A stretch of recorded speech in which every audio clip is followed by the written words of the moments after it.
After stepping into Phoenix Tower, Lyra was still visibly annoyed. Humph! That woman might have some looks, but is she blind or what? How could she fall for that loser Dustin, right? A fresh flower stuck in a pile of cow dung. Chris Nolan let out an exaggerated sigh. He was handsome, successful, and wealthy. Why couldn't he attract someone like that? All right, enough about that. We're here for business tonight. Dahlia changed the subject. Lyra, go ask around. Find out who's calling the shots for the Harmon family tonight.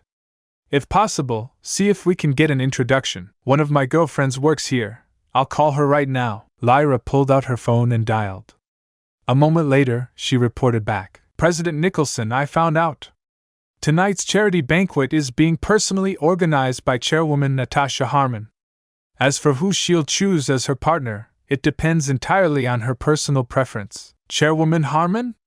You mean the Steel Lady? Dahlia's eyes lit up, and she immediately perked up. She'd heard countless stories about the Steel Lady. A woman who single-handedly crushed nearly every man in Swinton's business world. Even Dahlia couldn't help but admire her, though she'd never met her in person. Lyra! Ask your friend if she can help arrange a private meeting with Chairwoman Harmon. We can't let this opportunity slip by, Dahlia said urgently. My friend says she can try, but there's no guarantee. Lyra replied. Perfect. Please thank her. If this works out, there'll be a generous reward. Excitement flickered in Dahlia's chest. Securing a partnership with the Harmon family could make or break her future. If she could meet Natasha Harmon in advance, she had full confidence she could win her over. As the evening progressed, guests poured into Phoenix Tower. Even before the banquet officially began, Natasha Harmon was already deep in work. Mr. Rhys, feel free to wander around a bit. I need to excuse myself for now. If you need anything, just ask the staff. All right, thank you. Xiao Hong, take good care of Mr. Rhys. With that, Natasha headed to the prestigious Tianzi Suite No. 1. It was her private office. Miss, as soon as she entered, a middle-aged assistant approached, holding several folders. These are the files you requested.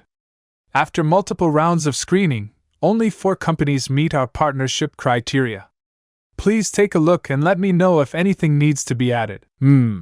Natasha nodded and quietly began flipping through the documents. A few moments later, her brows lifted with interest. Oh, what a coincidence! A faint, playful smile curled her lips. She had come across a file on Allure Group, and more specifically, Dahlia's personal resume. Driven by curiosity, she read through every word, line by line. Before long, she noticed something off. Just 3 years ago, Dahlia had been a complete nobody.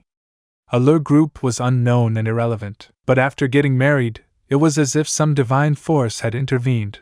Her company expanded like wildfire. In just 3 years, a small-time company worth a few million had grown into a billion-dollar empire. Not only did they attract huge investments, but contracts and projects came in endlessly. The pattern was clear. Someone powerful was working behind the scenes, practically spoon-feeding her success.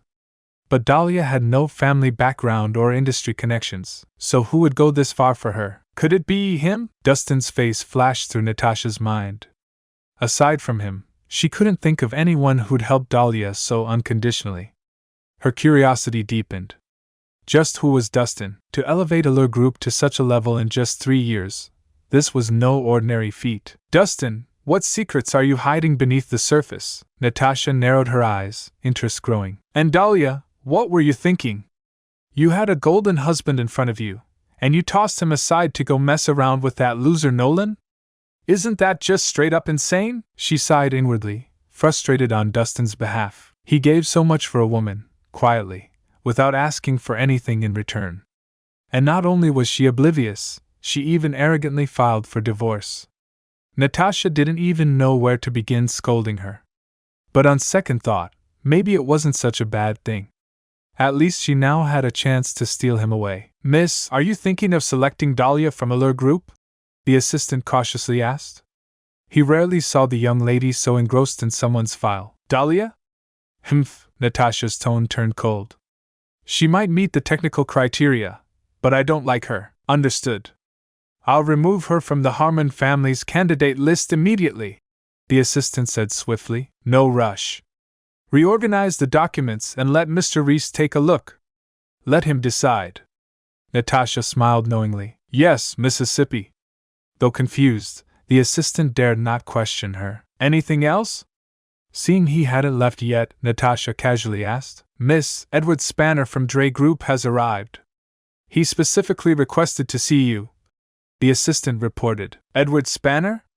Trevor Spanner's son? What's he doing here? Natasha raised a brow. Said it's for business talks, but I don't trust it. Should I have someone send him away? The old man doesn't show, so he sends his son instead? No need to bother. I want to see what kind of tricks he thinks he can pull. And just can't accept it. This can't be the end yet. You promised to never leave, and now you're gone. Can't believe I can feel the world slipping away as you slowly fade from my everyday. You promised forever a love without end, but now I'm left broken, struggling to mend. I thought we were so tied, destined for a lifetime, love with no end, love with no end. Staying in my imagination, memorizing the past time, the secrets, the love, the care. Now they're echoes in the air.